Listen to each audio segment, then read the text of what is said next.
Hi, I know this video has a bad title. I just want to say thank you for clicking.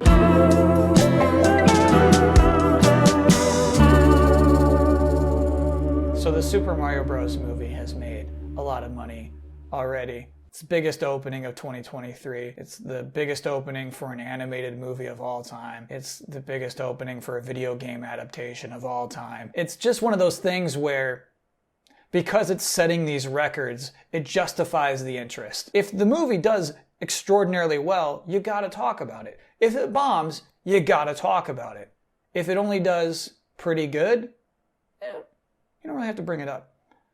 But as I was looking up these box office jaw-dropping statistics, I did find a very funny headline from GQ. Should you, a grown-up, see the Super Mario Bros. Movie in the theater? Now that's a good headline.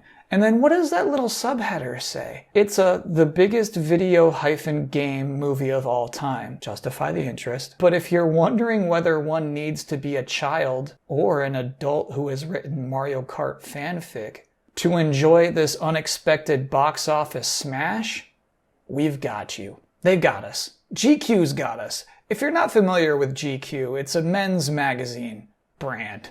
It's about men's style and men's culture.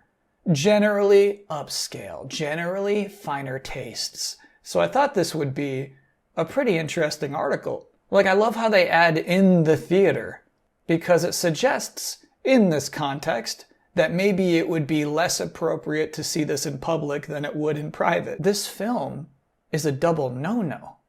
It's not just a children's movie, it's a children's movie based off of a video game. Do I dare? May I? Do I deign? Turns out the article is pretty bizarre. First it opens with the box office records, justify the interest, pull you in, perk you up, but then transitions into this Uwe Boll joke, which is already like an ancient gamer reference.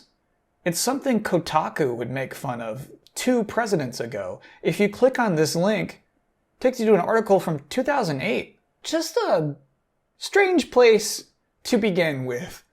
Uwe Boll jokes are tired. I would not even kick that dead horse. Now, when we get to the actual format of the piece, it's questions and answers. Questions the reader presumably might have, and then answers to those questions. The first question is, who is Mario? Which is insane, right? Who's reading this? Is it someone wearing a $500 sweater with perfectly groomed eyebrows? Truly asking, what is a Super Mario? Here's the answer. Mario and his brother Luigi are the heroes of the video game franchise and the film.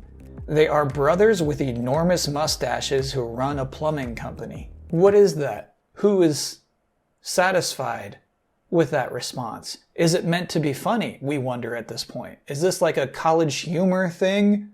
Here's the natural follow-up to that question. Is the movie about a plumbing company? No, that's just exposition. Hold on. You made it exposition. You did that. And then you go on and loosely explain the plot of the movie expositorily. Do you know what exposition is? I can't even tell at this point if this article is just messing with me. But then we do get to the question presented in the headline. Would it be weird for me, an adult, to see it in the theater alone? Or with my adult friends? Here we go. The heart of the issue. What does GQ say? As is the case with most of these animated adaptations, the movie is rife with pop culture references, humor, and innuendos meant to connect with adults first and foremost. What do you mean, these animated adaptations? Like the Lorax? Like The Road to El Dorado? What are you talking about? Look, it's a simple question. Are me and my adult friends going to have a good, normal time at this movie or not?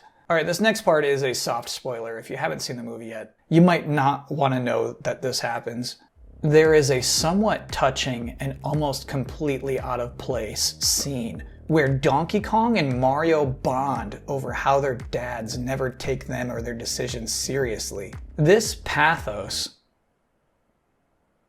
is somewhat diminished, given that the characters are a gorilla and a stereotype, but it undoubtedly resonates with some kiddos and could be a nice moment to share within a family. Ultimately, it is truly for all ages.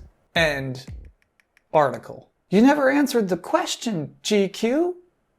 Is it weird though? You're very willing to positively advise me on a rotary razor versus a foil razor and tell me definitively based on my particular skin type which one I should use. But here, with this one simple question, you're kind of dancing around giving a concrete answer. Well, I've decided I'll handle this. GQ failed you, gentlemen. They dropped the ball. And I'll pick it up and run it across that end zone. Now, I called it one simple question, but there are actually two interesting questions raised in the article. One, should I see the movie? And then two, is it weird to see the movie? Those are different questions. Let's start with the weird one first. No, it's not weird. Do you know how hard it is to be weird right now? The bar is so high. However, I do admit that this article wouldn't exist. People wouldn't click on this if there wasn't some inherent weirdness. I don't know how to explain these rules. It's not weird per se to be an adult alone seeing this movie in daylight, but it is less weird to see it alone at nighttime. And look, I know that's stupid. I know that sounds so dumb. It doesn't sound like a real rule, but it is. And these are the things GQ is not willing to tell you. But of course, the question's original phrasing, the headline, should you see the Super Mario Bros. Movie? And should is an important word there. We want the typical GQ yes or no. Should I button the bottom button of my vest? Should I file my fingernails? Should I see this Mario movie in a theater? The answer is no.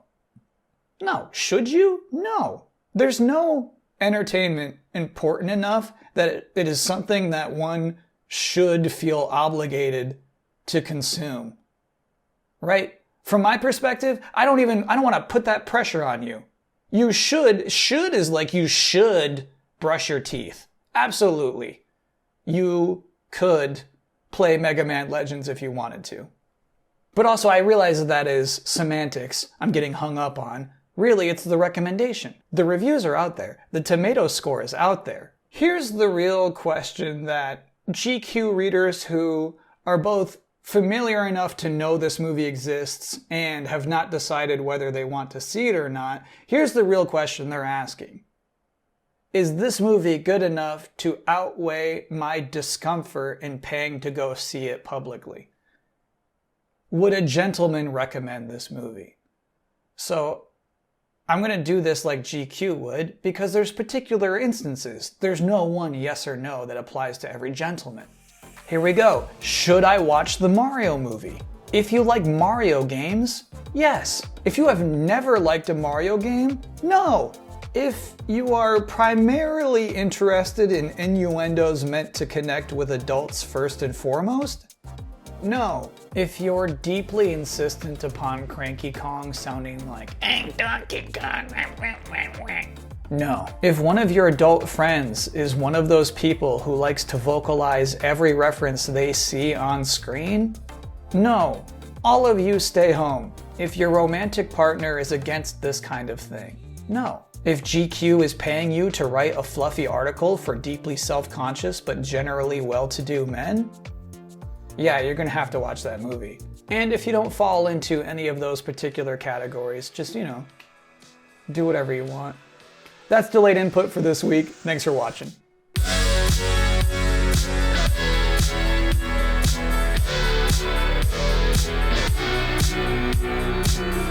So, when I'm making this show, frequently, there'll be, headlines. I'm like, check out this headline, check out this headline. Some websites will insist upon me subscribing after we've seen a certain amount of their articles.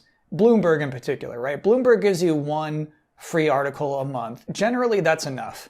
I feel like Jason Schreier gets one big scoop a month. If he ever does 2 in 1 month, I'm really in trouble. But anyway, with GQ, I really needed not just this Mario article, but also this particular one about the razors. I needed to show both. And so my options are, here's what you can do. One article in Microsoft Edge, one in Chrome, one in Firefox, right? And then you just kind of spread your browsers around. Or you could just pay to subscribe to GQ, which I would never do. But I looked into it and I saw that if you subscribe for 12 months for $15, you get access to all the online articles, which I don't really want. You get the actual magazine sent to your address, which I really don't want. And you get an exclusive GQ hat. Guess who is a GQ subscriber now?